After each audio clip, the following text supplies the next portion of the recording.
बिस्मिल्लाहिर्रहमानिर्रहीम। पंजाब के शहर डस्का में एक ऐसी वारदात हुई है जिसकी हौलनाकी ने पूरे मुल्क को खौफ में मुब्तला कर दिया है। इसकी तफसीलात इंसान के जिस्म में सनसनी की लहर दौड़ा देती है। जो मालूमात हम आपको देने जा रहे हैं वो कुछ लोगों के लिए मुतासिर कुन हो सकती हैं। 10 नवंबर की सुबह ज़हरा कदीर के फोन की घंटी बार बार बज रही थी, मगर कोई फोन उठा नहीं रहा था। ऐसा बहुत कम ही होता था कि ज़हरा के फोन पर इतनी कॉल्स करने के बावजूद कोई जवाब ना आए। ज़हरा को सऊदी अरब से वापस आने के बाद वालिद के घर से ससुराल गए 3 दिन हो चुके थे। ज़हरा के वालिद शब्बीर अहमद इसी सोच में थे कि उन्हें ज़हरा के शौहर का सऊदी अरब से फोन आया और उन्होंने भी यही बात दोहराई कि ज़हरा से राबता नहीं हो रहा। ज़हरा का आम तौर पर यह मामूल था कि वो रोज़ाना दिन में 2-3 बार अपने वालिद और शौहर को फ़ोन करके उनकी खैरियत दरियाफ्त करती थी। वो सऊदी अरब में मुकीम अपने शौहर को भी दिन में कई बार कॉल करती थी और अपने 2.5 साला बेटे और अपनी खैरियत के बारे में बताती थी। ऐसे में जब ज़हरा कमोबेश 9 महीने की हामिला थी तो उसके शौहर और वालिद की जानिब से उनके फ़ोन ना उठाने पर तशवीश में मुब्तला होना फितरी बात थी। शायद इसीलिए वो ज़हरा से राब्ता करने की मुसलसल कोशिश कर रहे थे, मगर उनके वहमो गुमान में भी ना था कि ज़हरा के साथ उनकी सास, जो ज़हरा की सगी खाला भी हैं, और नंदों यानी ज़हरा की कज़न्स ने क्या जुल्म कर डाला है। सियालकोट के नज़दीकी इलाके डस्का में जब ज़हरा कदीर पर किए गए जुल्म का राज खुला तो पूरा इलाका इस हौलनाक वारदात से सकते में आ गया। पुलिस का इब्तिदाई तफ्तीश में बताना है कि ज़हरा कदीर को मुबैना तौर पर उनकी सास और नंदों ने रिश्तेदारों की मदद से ठिकाने लगा डाला और फिर उनके जिस्म को टुकड़ों में काटा और बोरियों में बंद करके करीबी नाले में बहा दिया। जब ज़हरा कदीर की जान ली गई तो वो न सिर्फ एक बच्चे की मां थी बल्कि 9 माह की हामिला भी थी। ज़हरा कदीर के वालिद शब्बीर अहमद को जब ज़हरा की खैरियत से मुतालिक तशवीश हुई तो वो फौरन उसके ससुराल गए ताकि अपनी बेटी की खैरियत के बारे में जान सके, मगर वहां पहुंचने पर उन्हें ज़हरा की सास ने बताया कि वो घर पर नहीं है। ये बात शब्बीर अहमद को कुछ खटकी। शब्बीर अहमद खुद भी पंजाब पुलिस में बतौर असिस्टेंट सब इंस्पेक्टर खिदमात अंजाम दे रहे हैं। शब्बीर अहमद कहते हैं कि मैं ज़हरा को कॉल करता रहा मगर जवाब नहीं मिल रहा था, जिसके बाद मैं खुद डस्का चला गया। उनका कहना है कि जब मैं ज़हरा के ससुराल के घर में दाखिल हुआ तो वहां पर उनकी अहलिया की बहन यानी ज़हरा की सास और ज़हरा की नंद मौजूद थी। मैंने घर के मरकजी दरवाजे से दाखिल होते ही ज़हरा की आवाज़ें लगाना शुरू कर दी, जिस पर ज़हरा की नंद ने मुझे कहा कि वो नहीं है। जब मैंने पूछा किधर गई है तो उसने कहा हमें क्या पता, जेवर पैसे वगैरह लेकर भाग गई होगी। शब्बीर अहमद कहते हैं जब ज़हरा की नंद ने उनकी बेटी पर इल्ज़ाम लगाया कि वो घर से भाग गई है तो मैंने पूछा सच बताओ ज़हरा कहाँ है, कैसे और क्यों भाग गई। शब्बीर अहमद कहते हैं कि वहीं मुझे मेरी छठी हिस्स ने कहा कि कुछ बहुत बुरा हो चुका। शब्बीर अहमद का कहना है कि वो न सिर्फ ज़हरा के कमरे में गए बल्कि घर के दीगर कमरों में भी उसे तलाश किया। वहां उन्हें एक गैर मामूली बात महसूस हुई और वो ये थी कि ज़हरा का 2.5 साला बेटा भी घर पर था और घर को बहुत ज्यादा साफ किया गया था, फर्श धोया गया था। बस ये देखकर मेरा दिल बैठ गया। मैंने फौरन अपने बड़े भाई को फोन किया और साथ में मकामी थाने के अलावा 15 पर कॉल कर दी। कमरे के अंदर दाखिल हुआ हूँ, फ्लैश जो है ना पानी के साथ सफाई हुई, मुझे उसी टाइम पता चल गया था कि मेरी बेटी को कुछ क्या दिया। शब्बीर अहमद का कहना है कि पुलिस को इत्तला देने की एक वजह यह भी थी कि उनकी बेटी की माजी में भी एक बार जान लेने की कोशिश की गई थी। शब्बीर अहमद को जब अपनी बेटी ससुराल में नहीं मिली तो उन्होंने डस्का के मकामी थाने में ज़हरा के ससुराल वालों के खिलाफ उसके अगवा का पर्चा करवा दिया। पुलिस मुकदमे में कहा गया कि 10 नवंबर को बेटी के नंबर पर कॉल्स की, मगर जब कोई जवाब नहीं मिला तो ससुराल वालों से पूछा। उन्होंने कहा कि सुबह 7 बजे कहीं चली गई जबकि उसका 2.5 साला बेटा घर में ही मौजूद है। मुकदमे में यह भी कहा गया कि इससे पहले भी ज़हरा की ससुराल में जान लेने की कोशिश की गई थी, इसीलिए खौफ है कि ज़हरा को उसकी सास, 3 नंदों और एक अजीज ने गायब कर दिया है। एक उनका बेटा था, नाना का बेटा था, उसको देखा नहीं, वो बार बार आ रहा है, शाकिब दे थोड़ा पुलिस वालों को फोन किया चेक कर। पुलिस ने मुल्जिमान का 3 रोजा जिस्मानी रिमांड हासिल किया। اب بات اس سوال کی کہ ساس اور نندوں نے اعتراف جرم کیسے کیا۔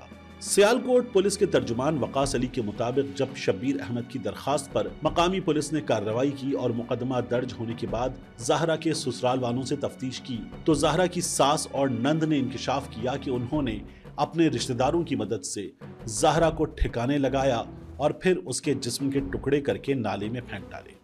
پولیس ترجمان وقاص علی کہتے ہیں کہ ملزمان خواتین نے پولیس کے سامنے اعتراف جرم کرتے ہوئے اس ہولناک واردات کی ساری تفصیلات بتا دی اور اس واردات میں استعمال ہونے والا ٹوکا اور چھری بھی برآمد کروا دی۔ ڈسکا پولیس کے ایک تفتیش کار نے بتایا کہ زہرا قدیر کو پوری منصوبہ بندی کے ساتھ راستے سے ہٹایا گیا۔ پولیس کا کہنا ہے کہ تفتیش اور ملزمان کے اعترافی بیانات کے مطابق رات گئے جب زہرا قدیر کمبل اوڑھ کر گہری نیند سو گئی تو ان کی ساس نے اس کو ٹانگوں سے پکڑا، دوسری خاتون نے بازو سے اور پھر مددگاروں نے منہ پر کمبل رکھ کر اس کی سانس کی ڈوری کاٹ ڈالی۔ پوسٹ مارٹم رپورٹ کے مطابق زہرا کو سانس روک کر پہلے زندگی سے محروم کیا گیا اور پھر اس کے جسم کو ٹکڑوں میں بانٹ دیا گیا۔ ڈسکا پولیس کے تفتیش کار کہتے ہیں کہ مقتولہ کو ان کی ساس اور 2 نندوں نے ٹھکانے لگایا۔ اس واردات میں ان کی معاونت ایک نند کے بیٹے اور دوسری نند کے قریبی عزیز نے کی جس کو لاہور سے بلایا گیا۔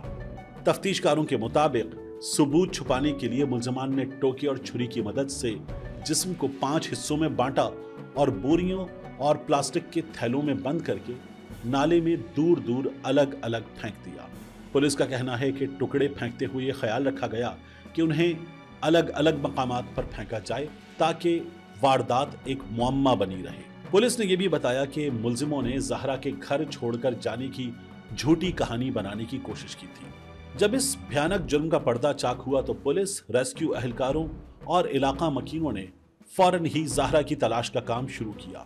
اہلکاروں کے مطابق صبح سے شام انہیں صرف 2 بوریوں میں بند ٹکڑے ملے مگر پلاسٹک بیگز نہیں ملے۔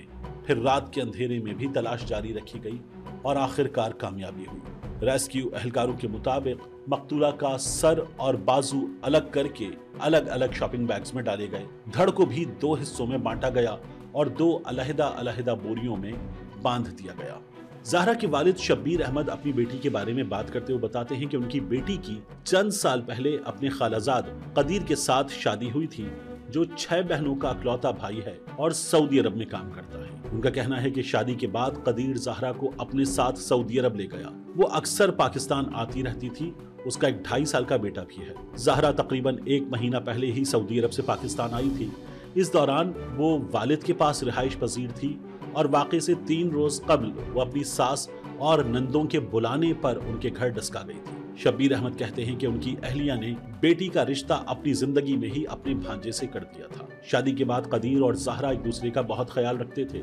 دونوں میں بہت محبت تھی اور وہ خود سعودی عرب میں تھا اور اکثر زہرا کو بھی سعودی عرب بلا لیتا تھا۔ اور کچھ نہیں ہو سکتا، کوئی قصور نہیں، کوئی معاملہ ایسا نہیں ہے۔ تو جیسے دونوں میاں بیوی کا اتنا سلوک آپس میں کیوں ہے، کیونکہ وہ اس کو ساتھ لے جاتا تھا، یہی جلسی ہے، اس کے علاوہ کوئی بات۔ پولیس کا کہنا ہے کہ ابتدائی تفتیش کے مطابق قدیر کی ماں اکثر یہ الزام عائد کرتی تھی کہ زہرا نے اس کے بیٹے پر جادو کر دیا ہے۔ اس بنیاد پر اکثر گھر میں لڑائی جھگڑے بھی ہوتے رہتے تھے۔ پولیس نے دعویٰ کیا ہے کہ ابتدائی تفتیش میں ملزمہ نے پولیس کو یہ بھی بتایا ہے کہ ان کا بیٹا اپنی بیوی کا بہت خیال رکھتا تھا، اس کو پیسے وغیرہ بھی دیتا تھا جو کہ ماں سے برداشت نہیں ہو رہا تھا۔ پولیس کے مطابق زہرا دوبارہ حاملہ تھی تو ملزمہ کا خیال تھا کہ اب بیٹا مکمل طور پر بہو کی گرفت میں چلا جائے گا۔ زہرا کی تلاش کے لیے ریسکیو آپریشن میں حصہ لینے والے ایک اہلکار نے بتایا ہے کہ وہ سوچ بھی نہیں سکتے تھے کہ کوئی اتنا ظلم بھی کر سکتا ہے۔ زہرا کو غسل دینے والی خاتون کہتی ہیں کہ جسم 5 حصوں میں بٹا ہوا تھا اور ایسا غسل ان کی زندگی کا بھیانک ترین تجربہ تھا۔ وہ سوچ بھی نہیں سکتی تھیں کہ کوئی انسان کسی دوسرے انسان کے ساتھ یہ سلوک کر سکتا ہے۔ زہرا کے والد شبیر احمد کا کہنا ہے کہ ان کی اہلیہ 5 سال پہلے وفات پا گئی تھیں، جس کے بعد ان کے دکھ سکھ کی ساتھی ان کی اکلوتی بیٹی تھی۔ وہ کہتے ہیں کہ ان ملزمان کو میں کبھی معاف نہیں کروں گا، ان کو انجام تک پہنچاؤں گا، مگر بیٹی کی یاد ایک پل چین نہیں لینے دیتی۔ اس کہانی کا ایک حصہ جو ابھی میڈیا کی نظروں سے اوجھل ہے۔ زہرا کی ساس کے بعض رشتہ دار یہ بتاتے ہیں کہ زہرا کی ساس نے इससे पहले अपनी ही एक बेटी और अपने जेठ के एक बेटे को भी कुछ भयानक अंदाज में ही ठिकाने लगाने का कारनामा अंजाम दे रखा है। तफ्तीशकार ये भी बताते हैं कि ज़हरा की सास ने ज़हरा को ठिकाने लगाने के लिए जो चीजें इस्तेमाल की वो छुरियां टोके अलहदा से खरीदे गए थे। उनको घर लाते वक्त ज़हरा की सास ने दरवाजे का इस्तेमाल नहीं किया, बल्कि पड़ोसियों को ये बताया कि उसके घर के दरवाजे में करंट आ गया है। वो सीढ़ियां चढ़ के पड़ोसियों की छत पर गई और वहां से अपनी छत पर उतरने के बाद अपने घर में दाखिल हुई। ज़हरा के वालिद ने जब ज़हरा के बारे में मालूम किया तो कुछ भी ना पता चला। बाद में उन्होंने गली में मौजूद घरों का जायजा लिया। सामने एक घर के दरवाजे पर सीसीटीवी कैमरा नजर आया और उस सीसीटीवी कैमरे की फुटेज का तफसील से जायजा लेने के बाद उन्हें पता चला कि ज़हरा घर में दाखिल हुई थी मगर घर से निकली नहीं, और इस बात ने उनकी सास की कहानी का पर्दा चाक कर दिया। ज़हरा ने अपने वालिद को इन 3 दिनों में 1 से 2 बार ये भी बताया कि घर के स्टोर में कोई छुपा हुआ है और घर का स्टोर उससे ये खौफ दिलाता है कि यहाँ कोई है और उसके साथ कुछ बुरा हो सकता है। तफ्तीशकार कहते हैं कि घर के स्टोर में वही मददगार छुपे थे जिन्होंने सांस की डोरी काटने में ज़हरा की सास और नंदों की मदद की थी।